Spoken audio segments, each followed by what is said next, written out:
Welcome to Future Role Model, a podcast that praises the unconventional and redefines what it means to be a role model. Today is, what day is it today? The 27th of January. This episode is going to be coming out tomorrow. And here I have in the studio Lionell Dalton. What's up? I'm Thanks so for having me. I'm so happy to have you. I'm happy to be here. Love your, I don't know, your essence as a person. Oh, I think you. you're just a very, there's something you can just tell about certain comics, and we haven't gotten to like hang out and really get to know each other on a personal level. Right. But you can just tell certain people have like a deep charisma about them that I gravitate towards. Man. It's a really good thing. Right. So you have that, and so you. I appreciate that about you, and I'm you excited. have it too. You're fly though. You're Thank always you. been fly. I think I didn't like all your pictures, man. I was like, okay, man, you doing it, girl. Then you got the abs. I said, I gotta get my abs like that, man. You know? I try, and I try to be as fly as possible and still be, as real as possible too. I think that's the thing that freaks me out a little bit about the Instagram situation. Right. But we were just having some chats before. I feel like this is something we should be able to get off of our chest quick because it's so fresh. Yesterday we had the Kobe Bryant tragedy here in Los Angeles, and it's just been a strange feeling the last 24 or so hours. Right. Right? Wouldn't you say? Yeah. It's just a heaviness on this city. I can be honest, man. It really haven't hit me yet. Like, yeah. I'm from Philadelphia, that's Kobe, birthplace. And I spent my whole life, like idolizing Kobe Bryant. I know, you were just talking about that. Yeah. I wanted to I used to go on the court and I used to have all Kobe gear on, and I couldn't play like him, but I had all his gear and I used to do his mannerisms. I always wanted to get the last shot. Like, if you know me, man, if you know me, you know that Kobe Bryant was somebody that I always admired, and he was an influence for you. Yeah, and for me to actually, the Lakers is the reason why I'm actually in Los Angeles. What? Yes, it wasn't for stand-up comedy. I started doing stand-up comedy professionally here. So I came out here for acting, but the Lakers, man, watching Kobe Bryant, being from Philadelphia, I'm from the poverty. I'm from like a place called the Bottom. It's rough in Philly, and watching the Lakers every Sunday, game time, and when I used to see how Los Angeles look with the palm trees, when they show the star, they zooms up. You see the palm trees. You see Jack Nicholson. You see Kobe. So I've been rocking with Kobe since Eddie Jones, Nick Van Axel. All those guys. Wow. And I watched his whole career, man. So, like I said, it really didn't hit me yet, man. Then when I finally got opportunity to meet Kobe, I was so excited, man. I was at the Ritz-Carlton. You got to meet him. I got to meet Kobe, and I was at the Ritz-Carlton downtown, and I don't know what I was doing there.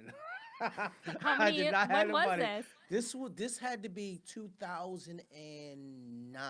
Wow.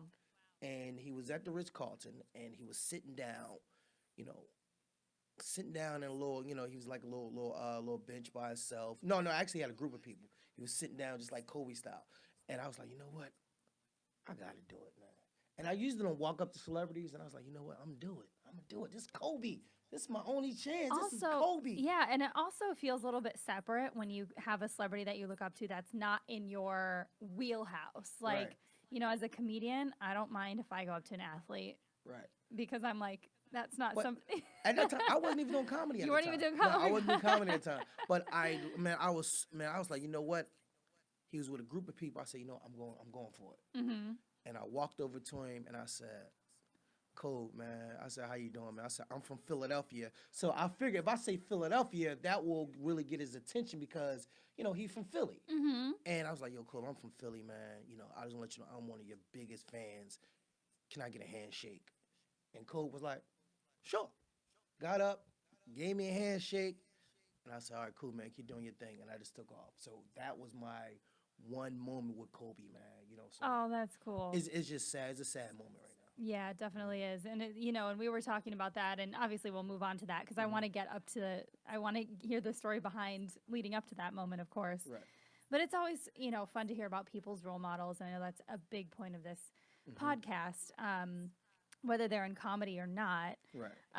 But also something we were talking about before starting was knowing when to have humanity for a situation as a comedian versus just jumping into a joke. Right. And that's something that we were kind of chatting about between the LA and New York comedy scenes as different people start to come out on Twitter about this tragedy and just having a heart.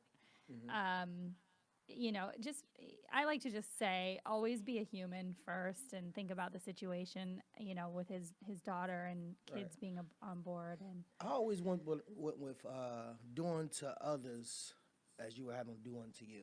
Right, the golden rule. The golden rule.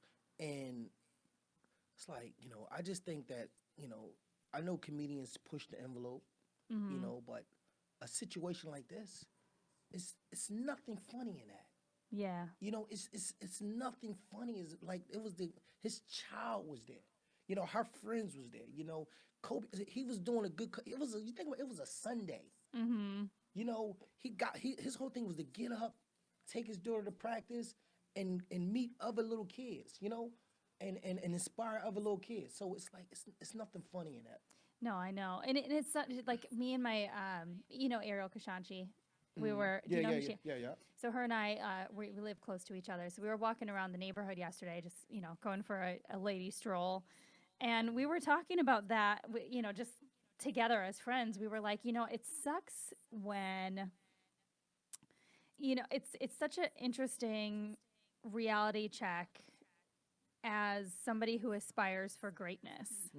When you see somebody achieve greatness and then the thing that they achieve is essentially what causes them to perish. Does that make any sense? For example, like Paul Walker, I remember being so sad when I heard about his death. You know, that was quite a number of years ago now. But he would have not died so early if he wasn't who he was, because he was out banging around in a Porsche and it went off the road. You know what I mean? So, like, you know, it's like these people who achieve great things and have access to stuff, when something tragic ends up happening, people end up having less of a heart towards it because they're like, oh, it happened in his private helicopter. Ooh, you know what I mean? And it's like, you know, it's just like this weird thing that people think about and say to like diminish a situation. And it's so unfortunate because it's like you work so hard to get anywhere. And then, you know, he's a, you know. At the end of the day, man, they're just things, man. You know, Exactly. God blessed him to, you know, to be who he is. Yeah. But you got to understand, he was in a helicopter because he wanted to, you know, give back. You know, he was going to give back to other little kids, and he was going to support his daughter at basketball games. So I think, man, regardless of what he have or, you know, what God bless you with, at the end of the day, we still have a young man that's gone and other people that's gone too. Yeah, So young I too. think, yeah, I just think that it's just sad nowadays. It's people will push the envelope just to get famous. Yeah. And you got some folks that's pushing the envelope so they can get famous, so we can talk about just to what ruffle they some said. feathers. Next you know, everybody focuses on them. It's like nowadays people just want to be famous. For anything. You know, for anything. It's not even about the craft no more. What can I say that's outrageous so I can get famous, so I can get views? Yeah. And that's not who I am. It's and not me either. either. I don't even want to be around people like that because I feel like any given moment you gonna turn on me and pull your camera out, and it's just sad, man. Yeah. It's sad that, you know, let's get back to the craft of, you know, being great, of, you know, instead of putting people down or instead of, like, you know, talking about. Just write well. Just you don't have to jump on a tragedy or like, you know, make fun of these you know, grandiose things that people have because they achieved greatness, you know. Right. I think it's just lazy writing. Yeah. You know, yeah, I mean that's true. It's funny to hear somebody else say that because I feel like I've thought that so many times. Like I don't like to go on stage and talk about current events. Yeah, you know? I'm the same way. It's because I feel like if three comedians went on stage and they talked about the same topic, the audience don't want to hear that no more. They don't want to hear that no more. So I want to come on stage. I want to be fresh. I want to be able to talk about my life, my experience, what nobody else been through. Yeah. That's what they want to hear. Well, and also my biggest fear too is like, it's not my biggest fear, but when you talk about current events, you're going to have the same material as other people. It's just going to happen. Right. So whoever heard you first or heard somebody first, they're going to be like, oh, so-and-so stole this, so-and-so stole that. Yeah. Like, anytime I hear events. somebody thinking somebody stole a joke and it's about a current event, I'm like, they didn't steal that joke. It's a current fucking event. Right. They're a comic. They thought the same way. Like, come on, man. Right. But that's why I also like to talk about my life, because then I'm like, well, I don't run the risk. Right. What are the chances somebody else is going to have the exact same joke about breaking up with their fiance? You know what I mean? It's real, man. And the audience want to know about who you are, Yeah. They see the news all the time. They know what's going on. Sometimes I think the audience come to the comedy club to get away from that. Yes, I would hope so. They want to get away from the Trump and this and that. They want to come and be entertained on who are you? And feel relatable, like related and seen. I think that's the biggest thing for me. When I even watch my friends on stage, I'm like, I want to feel like I'm seen, like people get it, you know, what it's like to just be a person in your normal day. In the moment, and just being a person and let you know my views of what's going on, Yeah. So now that we want to get to know the comedians as we speak, we want to get to know some Lionell Dalton. Lionell Dalton. Let's go. So how was growing up in the Philly scene? I have so many friends from Philly, and I've heard wonderful things about Philly. I have not been to Philly. I haven't played in Philly. You'll be great. Huh? You'll be great. Yeah, I haven't done it. So real, you're honest. I do a lot of East Coast. I'm going to be in New York and DC in a couple weeks. Okay. But yeah, Philly is definitely a place I want to stop in. Going down a Punchline or something, Yeah. They'll love you down there. You'll be great. I would definitely love to go. So how was growing up in Philly? You said you grew up in kind of a rough neighborhood. Rough. Philly was, whew. It made me who I am today. You may shout out to Philadelphia, but I had a really rough childhood. You're looking at a guy that sold crack cocaine, and I'm not glorifying any of this. This is my life. At 10 years old. Fuck. You know what I'm saying? I didn't sell crack at 10 years old. How did that even become an option for you? So my cousin, he was 14. And, my mom and daddy was always running. They was never really around. So I pretty much had to raise myself in the house with my grandma, So my grandma, my aunts, and all them, they had custody of my brother and my sister. And my mom had custody of me, but my mom was always, like, in the bars and stuff like that. So because my grandmama wasn't getting, like, a welfare check for me, they felt like they wasn't obligated to, keep the eye on me. So I'll stay in the house, and just until my mom come back in. When she come in, she got to take me with her. So I pretty much raised myself. So when I used to be out in the streets, 10 o'clock, like. Did you have siblings or anything? Yeah. I have a brother and a sister, but my aunt, my grandma, they had custody of them. Okay. Even though we was in the same house, they still was like, yo, he on his own. We got him. We got them right here. So basically, when I was outside late at night, I had a cousin. He was 14, and all I remember him was just giving me, some crack cocaine. He was like, "Yo, here are these yellow caps, and they gonna give you some money, and you give it to this lady, and that's that." And I just remember me being on the corner, giving dope fiends, $5 jar rock bottles. Wow. And they will come back, and I'm just like, I'm doing it, So the guy I was working for, he was 14. So we both was kids, So God, I can't even imagine. I mean, 10. What was rough. I fucking doing at 10? Right. I lost my virginity at 10. Oh my God. By a crackhead. Wow. So, this podcast is about to get real. Oh my God. How old was this person? She had to be by like in her early 30s. No way. Yeah. She was on her early 30s. Oh my God. It was real. It was so real. Did your family not know about this, or was it just... Actually, I just pretty much start talking about it now. Wow. At an older age, but yeah, I was it's like 10, 11 years old, and I remember like it was yesterday. My cousin was like, "Yo, come with me. I gotta get this lady some crack." I'm like, "All right, cool. I'll go with him." We go inside, and at this time, I don't even know what sex is. Right. I have no idea what sex is. Yeah. I never seen Nothing. I never seen any of that stuff. So Internet wasn't around. internet wasn't around. You can't go on your phone. Like nothing. No YouTube. None of that. So all I remember is him laying down on the floor, laying down, humping with the lady, and then he was like, "Your turn." I'm like, "All right." And I went and did it, but it was crazy because she made me. We start doing it, but she made me get up because I peed at her. You know, at that time, you ain't coming at when you 2 years old. You peeing. Yeah. And she made me get up, so that was that. But yeah. Oh my God. So Philly was rough, man. I mean, I'm trying to even process because there's very few people that I know that have been in a very obvious statutory type of situation. Okay. Which obviously this was. Did you ever think about it like that? You know what? As I got older, I thought about it. You know, but it is what it is. You know, it's true. It happened. So if that's what you want to say, that's what it was. So, you know, as I got older, I was actually addicted to messing with crackheads because I thought that was the thing to do. Well, it's just what you knew. Exactly. It's the first thing you were exposed to. Right.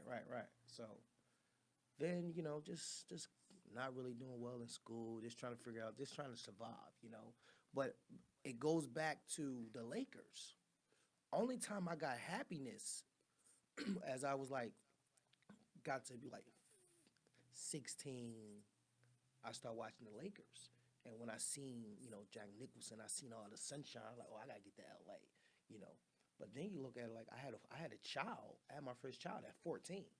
Oh my gosh! Yeah, thank God it wasn't with the crackhead. It wasn't with the crackhead. I was gonna say, is it with a crackhead? You wasn't with the You crackhead. got the one good girl.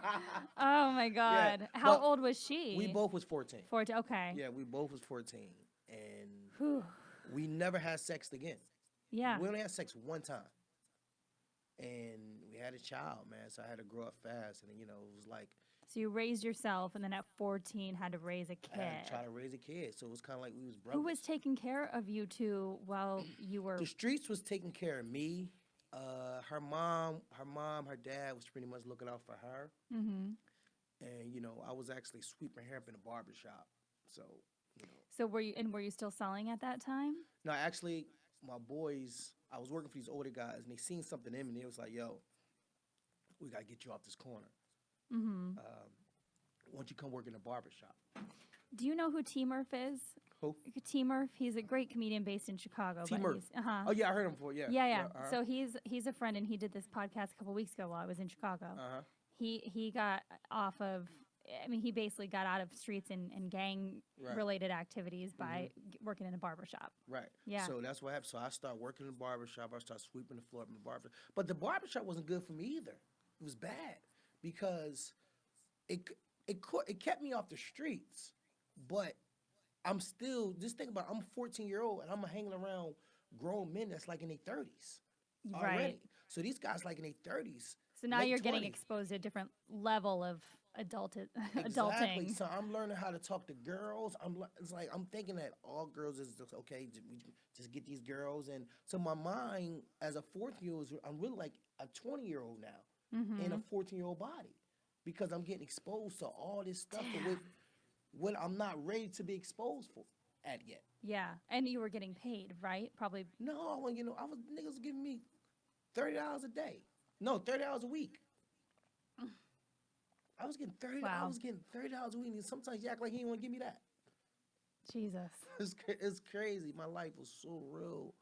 In West Philly, man. But and did you have anybody watching out for you besides yourself and kind of these guys in the neighborhood? Well, being in Philly, you know, working in the barbershop, don't get me wrong, it still was a brotherhood. You know, like couldn't nobody come and mess with me. You know, it was still like a brotherhood. You know, it was just like tough love. You know, so I did have a couple guys that really like, you know, one guy named Les, you know, he made sure I was cool, make sure I had a little money in my pocket, make sure I had a haircut, you know, make sure I ate, you know. So I was getting love. But at the same time, I still shouldn't have been there. But if I wasn't there. Where else would you have been? I'd probably be dead or in jail. I probably wouldn't be talking to you right now. So I will pay homage to a lot of those guys that really looked out for me. But my life growing up in Philly was crazy. Were you exposed? Because I know that's a big thing in the Chicagoland area, and a couple of my comedian friends who have done this. The gang activity was so prevalent there, just because if you weren't in one gang, you were automatically in another. So that's been interesting talking to them about how the streets were ruled there, because you had to kind of be in a gang. Right.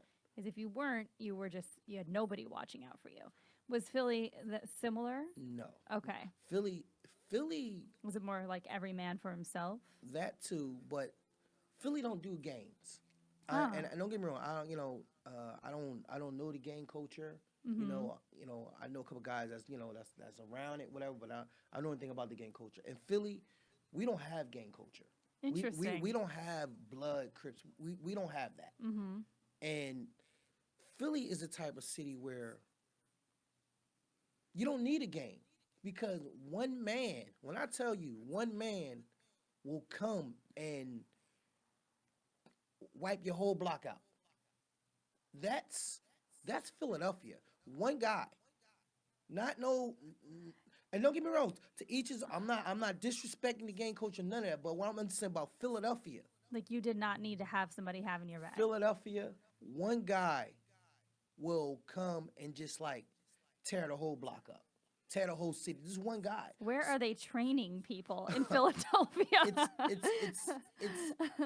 So basically, like, that's why I don't do like, that's why I don't want I really don't want a podcast of my own, because I come from the era where you can't just sit on the podcast and talk about people. Yeah. You can't. I was raised where you don't talk about people. You mind your business. That's the era I came from. You mind your business. If somebody did something, you let them do it, let them figure it out. If they come to you for advice, then that's cool. But you don't go around running your mouth about people. Yeah. No, you don't go running your mouth about what other people did or who's doing this.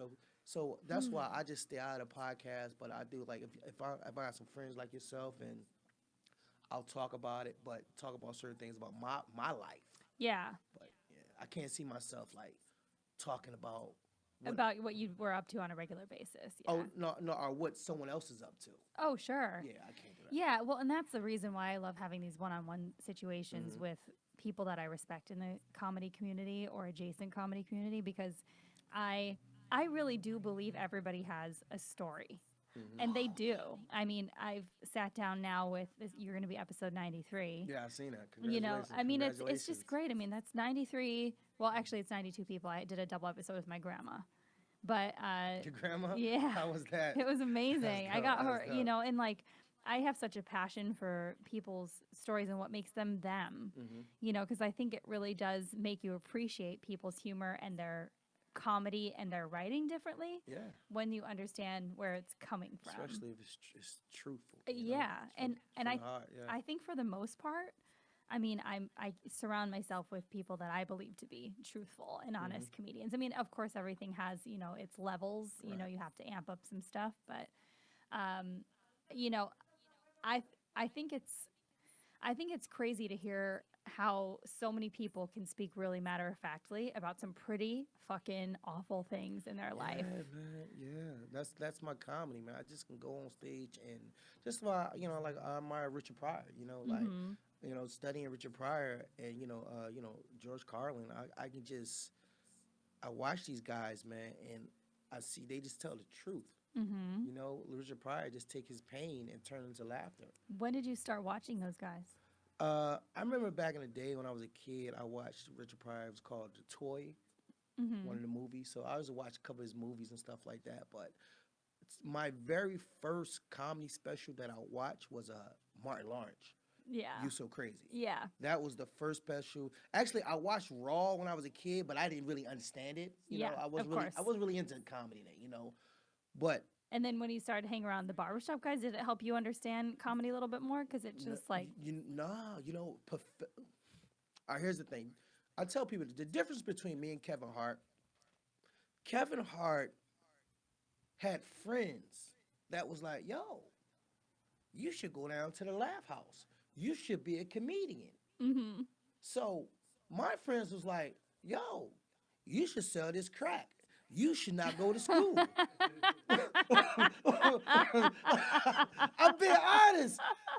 I remember a drug dealer told me this shit. He was like, yo, man, you could be a kingpin. You can get all the Mercedes Benzes and that. Nigga, how the fuck I'm gonna get Mercedes Benz? I'm in special ed. Yeah, man, I can't even count, nigga. So you just sell this crack.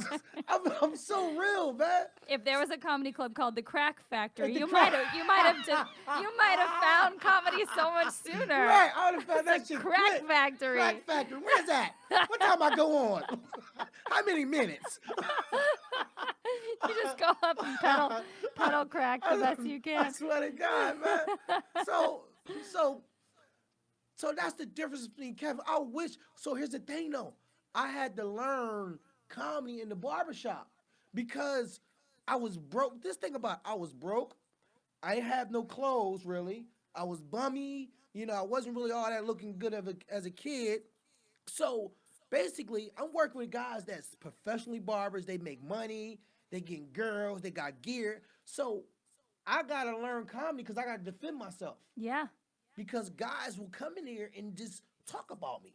Yeah. So if I didn't learn, humor is a weapon. Right. So I was funny. So I used to get on them, you know. But I'm gonna tell you some funny shit. This is so real, man. I was sweeping hair up in the barbershop. Then I decided to cut some hair. That was a no-no. I'm talking about they let me cut hair in the barbershop at 15, 16 years old. You weren't even qualified. When I tell you, people will come to the barbershop just to see me fuck them up. Oh my God. They just see me. They just wanted to come on a weekend just to see me mess somebody up. Paul, you know, man. I'm talking about.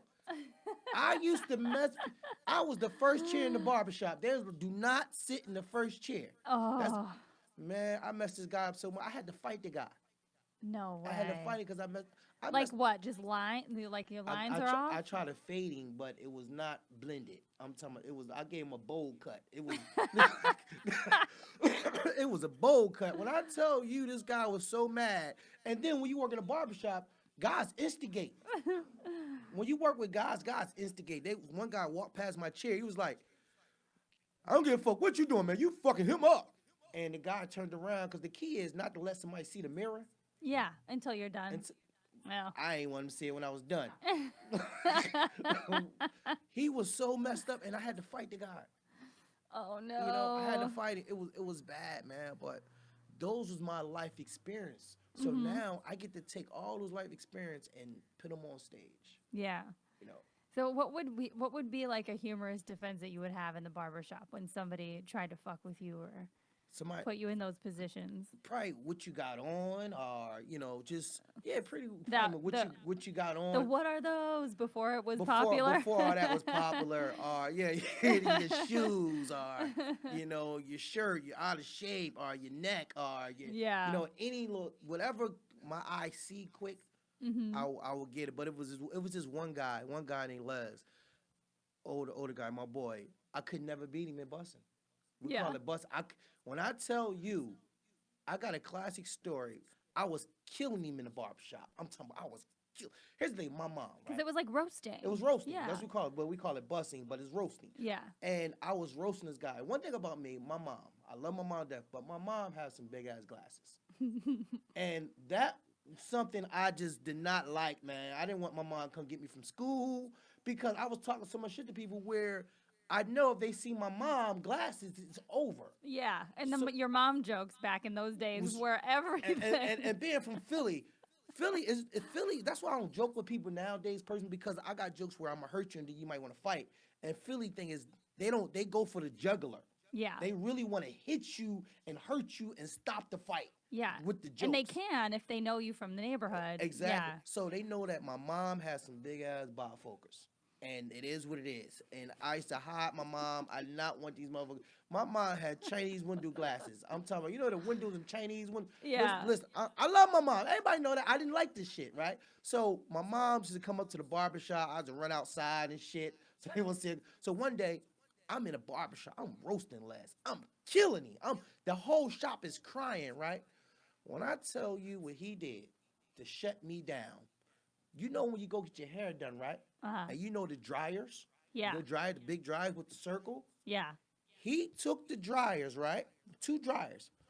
Put the 2 dryers together, right? Took the, the circles, lift them up, and he went behind the dryer and put his head in between the circles like these are your mom glasses. When I tell you, when I tell you, this your mom walking down the street. When I tell you, the shop went crazy.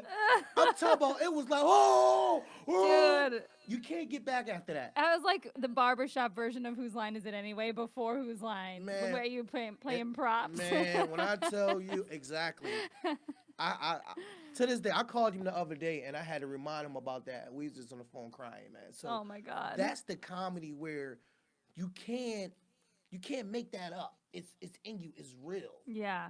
So yeah. So how long did you work at this barbershop? I was working from 15 until I was probably like 26. Oh my God. So for quite a while. So your kid was like 10, 11 by the time you... Yeah, we me and my son, man, we did a lot together, man. Especially at that young age, it's like we went trick-or-treating. I was Batman, he was Robin, like yeah. Yeah, I mean you were so close in age. We grew up together, man, and it was difficult.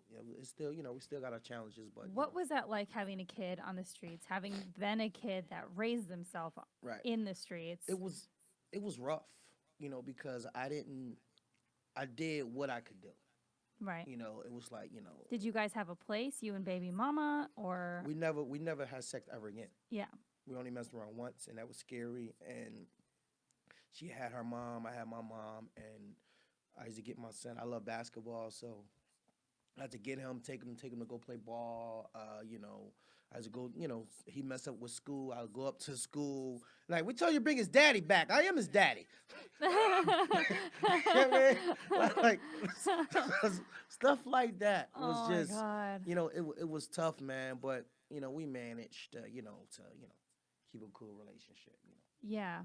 And did you finally feel like you got a grasp on cutting hair after a while? Yeah, I'm pretty good now. I don't do it no more like that, but yeah, I got better. So you barbered until you were like 26. I still might cut a hair, a few heads once in a while.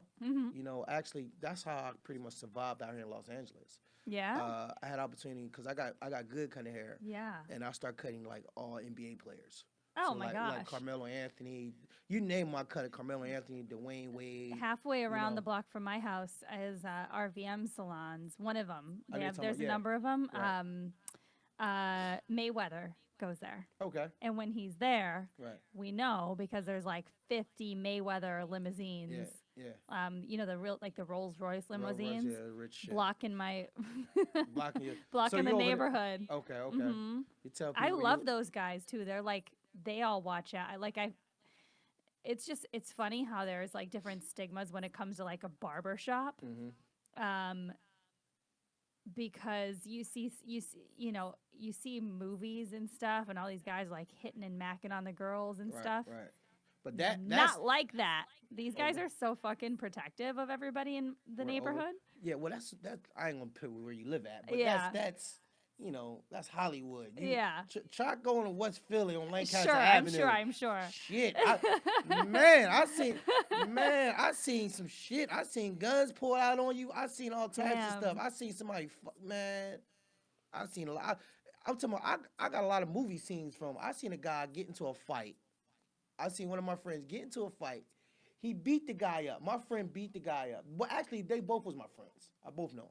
He beat the guy up, right? The guy go home. He took his loss. He's coming back to go to... he's coming back up to the avenue to go to the store. Mm-hmm. But the guy thought he was coming back to fight again. He thought he was coming back to fight again. So my boy, he jumped... oh, you want some more? You want some more?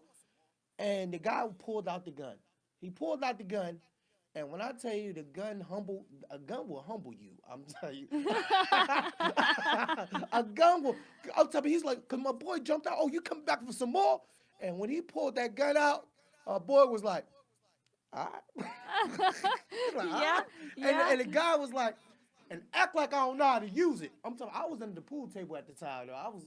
I was cool. I was like, so those the real things that I seen. Oh my God. Stuff that you actually can't write. No, that's the barber. Unless you lived it. If you would have put a camera in the barber shop I grew up in Philly, man, I'd probably be a multimillionaire right now. I'm telling you, I can't make this stuff up, man. I seen a guy get robbed while he was getting his hair cut.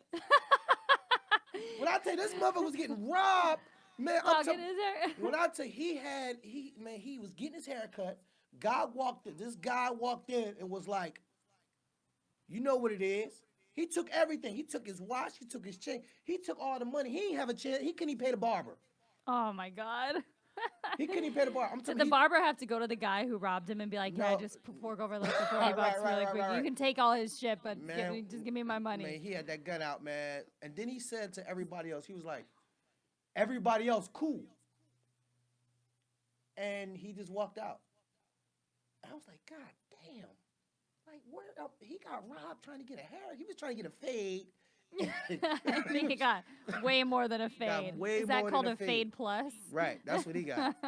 But it's just so sad, man. So I can't make these stories up, man. So I think that's why my comedy is so, raw. I'm getting raw, and I'm getting funnier and funnier because I'm being honest, man. I'm being honest and truth to my life experience. So what was your decision as young parents when you're like, around that early 20s age, deciding to get out of the barbershop? What did you decide you wanted to do with your life at that point? Did you ever have college on the mind? No, I went to community college, but it wasn't working out. Right. I was getting in too many fights. I was fighting people in the barbershop. I was fighting so much where I was like, you know what? I need to switch this up. So I started acting in Philly and drama, and I started taking drama classes. How did that end up happening? I mean, were you just trying to give yourself an outlet? You know what? To think back in elementary school, I remember being in drama class. Mm-hmm. I remember doing Cinderella plays and all that stuff. Like, it's a true story. And I remember doing Cinderella plays, and I was an announcer, and I was like, "Hear ye, hear ye." I remember with the scroll. Yeah, I had all that, and I remember doing that as a kid. And I think that the reason why they put me in drama class is because I was like, I didn't really know how to do the work, and I was interrupting the class, so they was like, you know what, put him in drama class. So to come back to that, I met a guy named Jamal Hill. Shout out to Jamal Hill. He was a writer. Mm-hmm. And, I didn't know anything about scripts or any of that stuff. And he was like, yo, come to the crib, man. And, I'm working on this movie or something like that. I'm like, all right, cool. Because he was another barber, too. And I just was at him. We was just in the basement, and he was just writing scripts and stuff like that. I'm like, what's this? And, he said, I'm doing a movie. He said, you should, want to be in it? I'm like, cool, I tried. And I did it, and it became a really big independent movie. And it was called Money, Power, Respect. Mm-hmm. And actually it's on YouTube right now, Money, Power, Respect. And what year was this? This was probably like 2005. Okay. So Money, Power, Respect. So we shot that movie. We had a $10,000 budget. He had a $10,000 budget. And I played a character named Drew. And I was just doing raw emotions, And because you were just playing what you knew. Yeah, exactly. Yeah. And next thing you know, he got a deal for the movie. He got a deal for the movie. Cold Black Entertainment gave him some money for the movie. He came out L.A., shot in the movie, and they picked it up and they put it on Cold Black, and I think they put it on Netflix. They put it on something. It was one of those sites. And next thing you know, they start bootlegging it, and the whole neighborhood was like, "Yo, you the guy for the movie Money, Power, Respect." I was like, "Yeah, I am." And I just started. Then I said, "You know what? Maybe I should try." That's like some divine intervention shit right there. It's crazy. It's crazy. Like, how does that even happen? I don't know. So next thing you know, I was like, all right, well, maybe I should get into acting. So I got me a little manager. In Philly? In Philly. But it was my friend. Right. And my friend was like, "Yo, man." But that's like some entourage type shit. You know, like when you don't have a manager, you have somebody just be your manager. Exactly. And he didn't know what he was doing. And he said, "You know what? I got a job for you, man. It's an acting job at the mall." I'm like, "All right, cool." I called the guy. They sent me some info. They said it was called Santa's Little Helper. You played a fucking, did you play an elf? Can I tell you, listen. True story. True fucking story, man. And to the guy that didn't cast me, but this shit was real. So the guy, I talked to the guy on the phone, man, and he was like, he was like, "Hey, do you got a monologue? Anything you can act, you can show me your talent, whatever." I'm like, "Yeah, I can show you something." So the name of the place is called Santa's Little Helper. I'm like, "All right, it's in Cherry Hill Mall." I said, "What the fuck can I play? What can I do? What can I act?" I sat up all night. I stayed up all night watching Denzel from Training Day. I'm watching Denzel. I didn't got me a fade. I got me a leather trench. I got a true story. I'm memorizing these damn lines. Denzel, I'm practicing Denzel. I'm gonna do Denzel on this motherfucker. I'm gonna do Denzel. I'm getting it right. I'm getting these lines right. I go up to the mall. It's Christmas time. They got all this Christmas stuff out, and we go in the back. The guy was like, "Oh, hey, how you doing, Lionel? Did you have anything prepared? Anything?" I ain't know what the fucking monologue was. I ain't know nothing about no monologue. We ain't had no phone that I can just Google what a monologue. No. Yeah. So I said, "Yeah, I got monologue. I got something for you." All right. I said, "Can you stand back for a little bit?" He stood back, and I just went for it. Jake, I'm putting cases on all you bitches. Shoe program, nigga. You never see the. Who the fuck you think you fucking with? I'm the police. I did the whole scene. When I tell you this white man looked at me, he was like, so he's like, "All right, thank you, Lionel, thank you." And my homie called me and said, "How you doing?" "Man, I killed that shit, man. I killed it." And that's what I did. I killed it. And I didn't get a call or nothing. And as I started studying acting, I was like, "Oh shit." What was I thinking? This was a Christmas play, and I'm up here cussing on Santa's Little Helper. It's like the wise men have completely changed. They came with guns, right, frankincense, and bombs instead of. Whoa, man! So when I finally moved to Hollywood, I said, "Man, I need to study acting, man." And I went to Stella Adler. Yeah. I walked in there and I told the guy my story. Shout out to Jack Jr.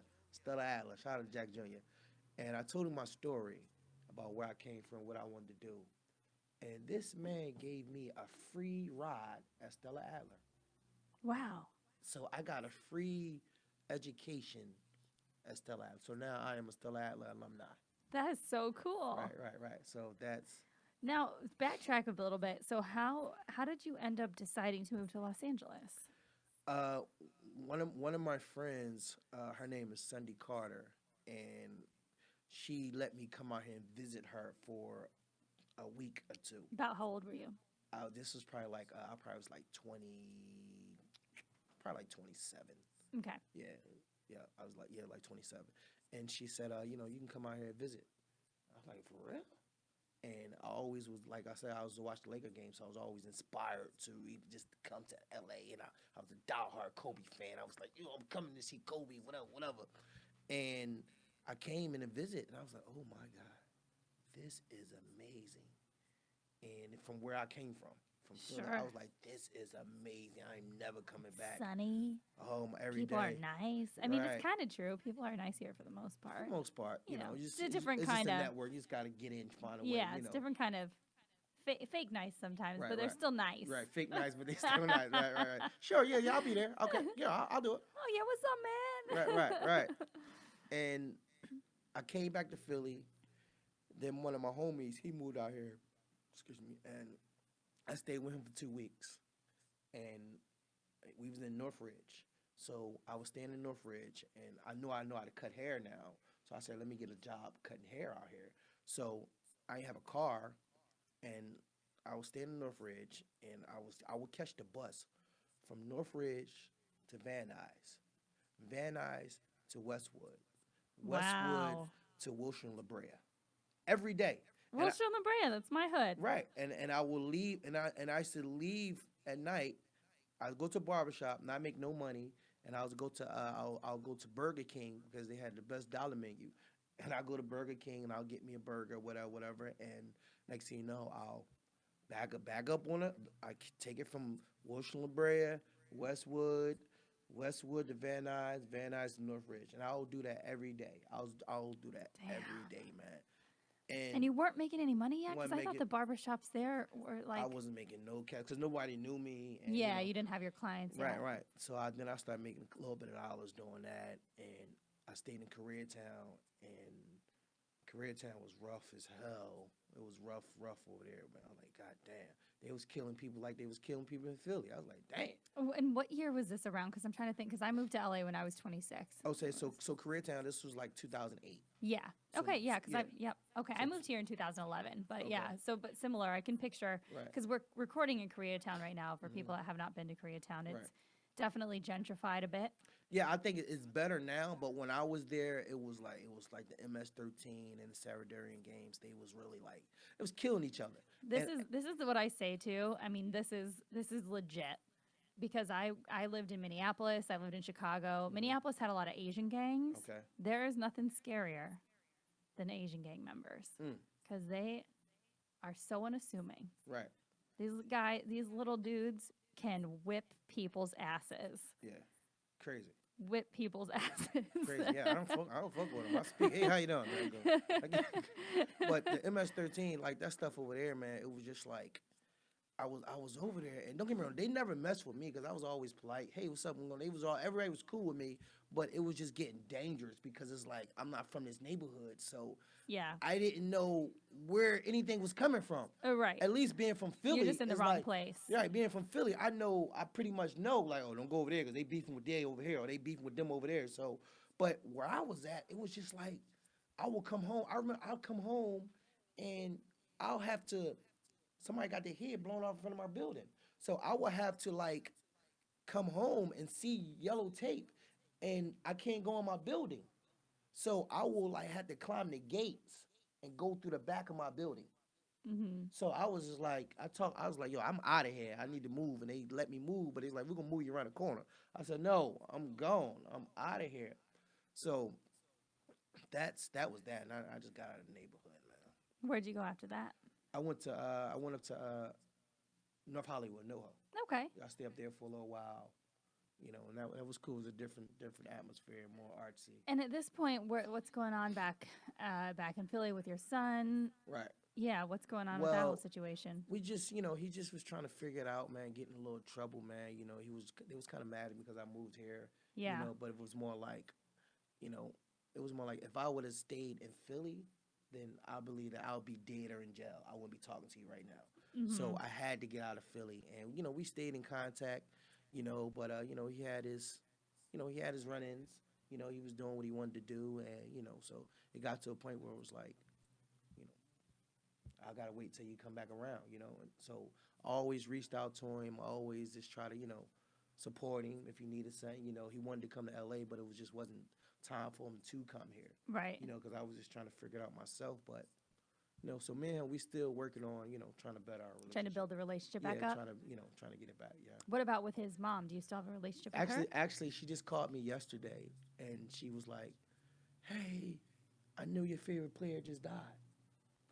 And I was like, how you remember my favorite player? She said, because all the time you try to buy sneakers for Ramad, they was always Kobe's. and she was like, and I was like, he need food, he don't need Kobe's. Yeah. So it was just like, that's sweet of her to do. Just to remember think that. of you, yeah. Yeah. So our relationship is we cool, man. Yeah. I think there's also a lot of respect for because I feel like people always say this to me from my hometown. Mm-hmm. Just when you get out and you pursue something that's really scary to pursue, I think there's a level of respect people have for you when you grew up with them. Right. Right. Because you're doing something different. Yeah, it's a level of respect. I'm quite sure a lot of folks from Philly do have respect for me, man, and just admire me, man, because just taking this chance and try to, because this is, I would say this is the hardest thing to do in the world. The Like, hardest. as far as I'm trying to, make it out here, the hardest. as a comedian, as an actor, to try to be successful. It's bad. It's like winning the lottery, kind of. Yeah, it's just sad because what only thing I don't like about the business is, I help people. I help folks, and that's in power. That's in power in this business. That can be like, you know what, this is for you, or let me talk to this person to get you in this, or help you with this. And I really helped a lot of people out here, and I'm like, damn, you in power, and you won't help me. Yeah. But when you needed help, I helped you. So that's the only thing I pretty much hate about the business. But what I do love about the business is that people that I don't know personally and I just met give me more love than people that I know for years. Yeah. Like someone like you, I don't really know you like that, but when I met you at the Comedy Store and just your energy, I gravitate towards you, gravitate my energy, and I'm always inspiring. You're always inspiring me. I show love to your pages, just like, so that's what I love about, doing something that that you always want to do. You can meet people that you never know, and it will give you opportunity to help you. Yeah. Yeah, and that's definitely something about this industry where there's a lot of takers, but there are, and this is something I was talking about with my friend yesterday too, there are a lot of good people. It just takes time to find them. I believe that. You can't just assume that everybody's great. Right. You have to be proven otherwise, and you get more likely than not, most people prove to you that they're not great, right. But then you just ignore them. Yeah. I don't fixate on anybody like that. I'm, and like you said, I don't talk about them. I'm just like, all right, if they're not my speed, then that's fine. The right people that are supposed to be in your life. Right people find you. And I do believe that. And how long did you train at Stella Adler before you ended up getting into comedy? I was in Stella Adler for like almost 2.5 years. Damn. And I think the beauty of Stella, I always can go back and just take classes. Right. Yeah. I didn't know you could do that as an alum. Yeah, you can go back and just take random, just to freshen up. Freshen up. That's awesome. Like that. Yeah. That's really cool. So if I want to go in and do a scene study, I'll just call my man John. I wish my old classes would do that. Yeah. Yeah, because sometimes you just need a good refresher. So let's get into how you ended up on stage for the first time. Oh shit! You ready for this? Yes, am. This is a true story. The first time I did stand-up comedy, and this is what happened. What gave me the confidence to do stand, I got robbed by 2 girls. 2 girls robbed me. Okay. You can go ahead and laugh. Get that shit out. 2 girls robbed the shit out of me. So what set up the scenario? What is the context for this? All right, this is what happened. I was living in Koreatown, and I'm from the hood, so I like hood chicks. Yeah. And me coming to LA, I didn't really get a chance to see no hood chicks near Olympian and Wilshire.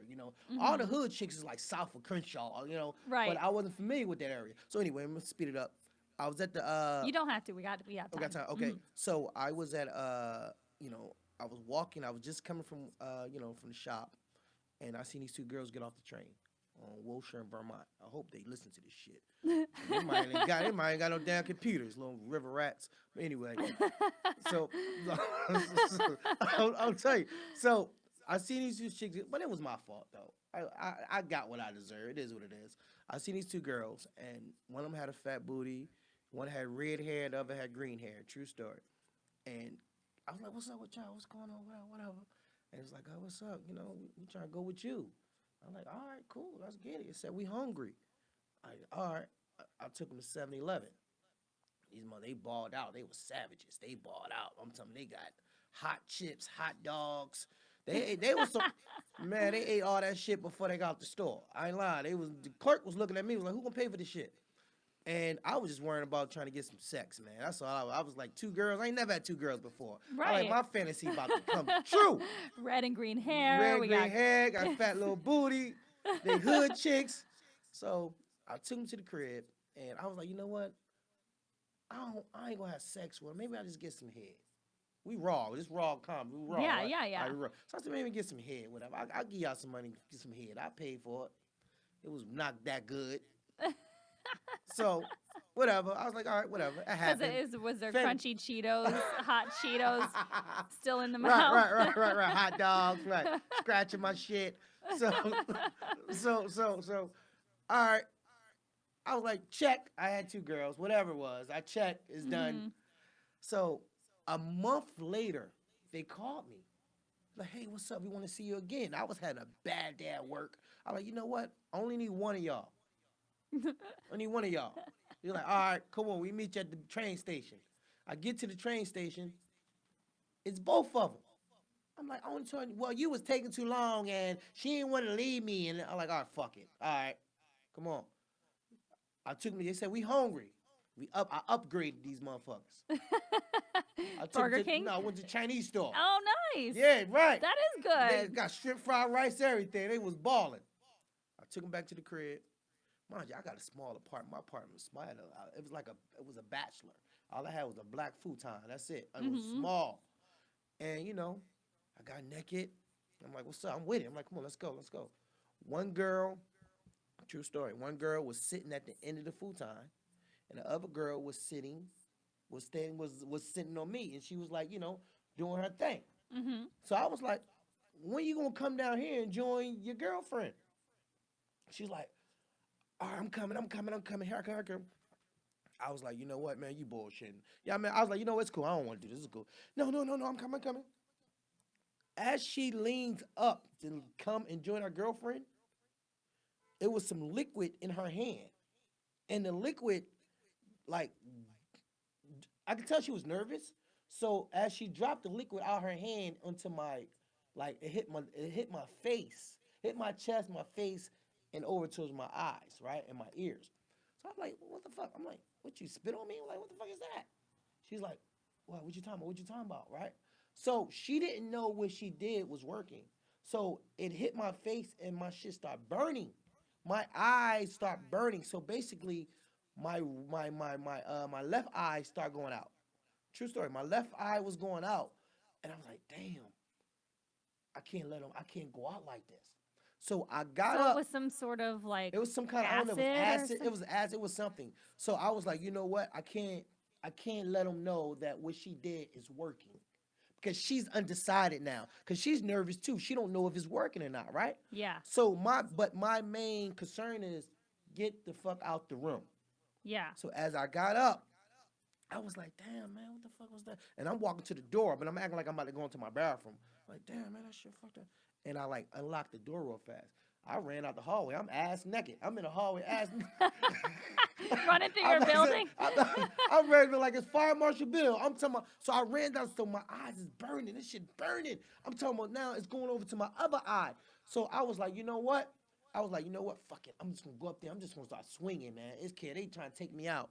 And one guy was like, I'm about to call the cops. I said, please. So I ran back up the steps. And when I got to the door, the girl was like, get the gun. He's back. Get the gun. I ran my naked ass back downstairs. Oh my God. I ran my naked ass back downstairs. Oh my God. And I wanted, because a gun will humble you. I don't care how tough you are. And I couldn't see now, so now my eyes is going out. Then I heard him run out the steps, and one of the girls fell down the steps. Her little cross-eyed ass, she fell down the steps, and she started laughing, and she fell out. So I was like, damn. So I ran back up the stairs, and I don't care how strong you is as a man. I don't care how tough you think you are. When you lose your eyesight, yeah, all you care about is seeing. Yeah. I ran in the bathroom, and I like just was splashing myself. I'm talking, I prayed to God so hard. I prayed to God. I like, God, please don't let this happen to me. God, I need my sight. God, please. And I'm splashing, and somehow my vision came back. Wow. My vision came back. I had marks on my face. I wonder what the fuck this was. I know. Did it burn you? Yes, your skin? It burnt my skin, burnt my ear. I had scabs all over my face. It was crazy. And when I looked, so I was like, damn, what'd they take? I had a pair of Cartier glasses.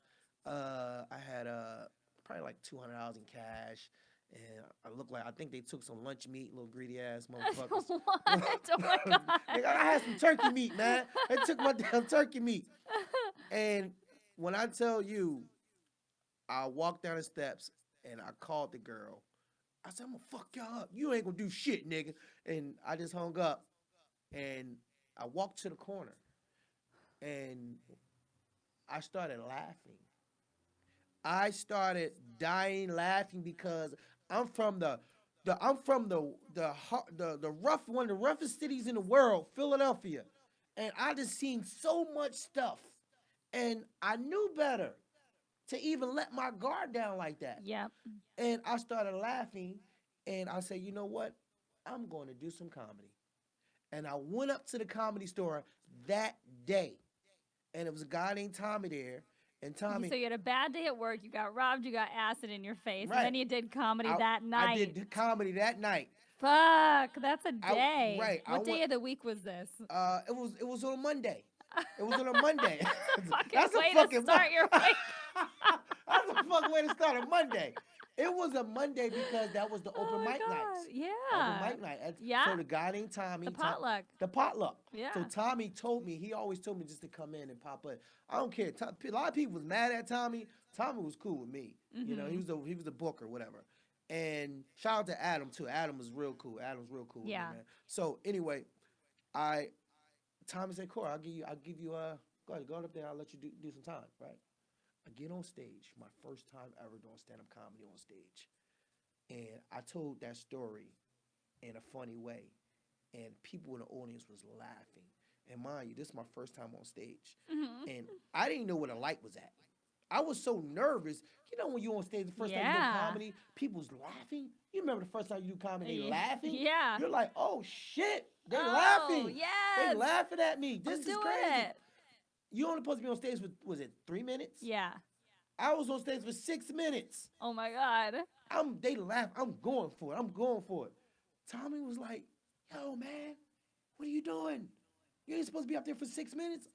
I'm like, Tommy, I said, I didn't know where the light was at. He said, come on, man. You know where the light was at? He thought that I was like a real comedian. He thought that I really. Did you finally talk to him and tell him you've never been on stage before? Yeah, and he was like, wow. And he gave me some advice, and that was that. And I started going to the ha-ha. I started doing open mics, just to try to find my rhythm, and here I am today. Dude, that's crazy. Yeah. That's such a crazy. You know a lot about me, man. Yeah. Y'all do too now. God damn it. No, but that's so fucking cool. I love it's. I feel like it's pretty common too when I talk to people that are good at comedy that they have like a really interestingly great first set, and then their second set they're like, oh fuck. Yeah, the second set was like, oh shit. Boo! Get off the stage. Because you think you can just do the same. Because that's the thing too. Even now when I'm going through, because I've been going through a lot in this last month, and I get on stage every night, and there's something fresh on my mind. It comes out so good, and then I try to recreate it the next day, and it won't go as well. And then I've got to you got to reconfigure it, and it's just it's so much better when it's fresh because you can feel the agitation. Right. You just, and I think that's the beauty of just taking a chance, Yeah. And I was sitting at the table with Byron Allen, Bill Bellamy, a few other guys, and Byron Allen said something that's so powerful, where I'll tell you off air. Okay. And it was so powerful, and I was like, can you not say it on here? I'll say it. I don't care. He said, what Richard Pryor said to make a great comedian is to go on stage and dare to do bad. Ooh. It's powerful. Like to go in there and I dare to do bad. That's fearless. That's fearless. Fearless. And when he told me that, it stuck to me, man. I was like, wow, that's amazing. And he said that's what Richard Pryor told him. Fuck. So I just shared that to the world. That is cool. That is cool. And that's like something I've been repeating so many things to myself, especially this month, because I'm doing Edinburgh this year. Okay. And so I have to work through my next hour and get it polished by like July, which is pretty quick. Right. You're funny. You got this. You got this. I'm just venting a lot. So, but that's the thing is like you have to be fearless when it comes to that stuff and talk your truth.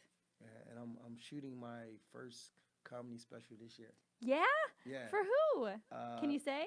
Right now, I have a few producers backing me. Okay, so, cool. Yeah, so I don't want to put them out there like that, but do you know any details yet, or can we just have people follow you on Instagram? Yeah, just follow me on Instagram, and I'll be going around town working it out.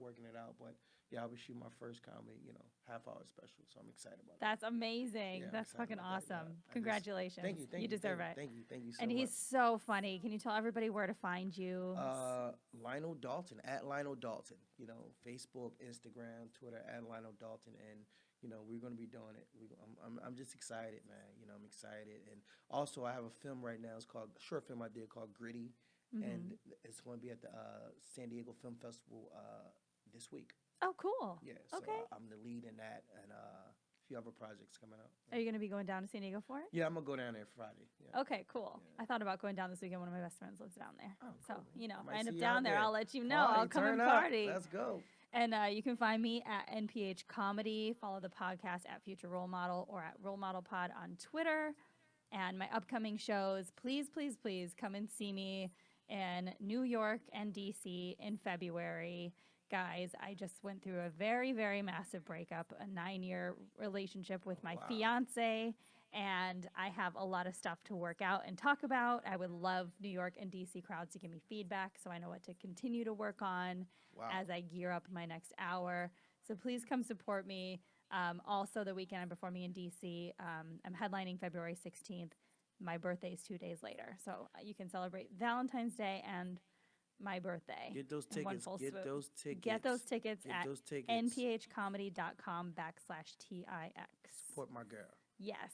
Any closing remarks? Just rest in peace, Kobe, his daughter, and, keep God first.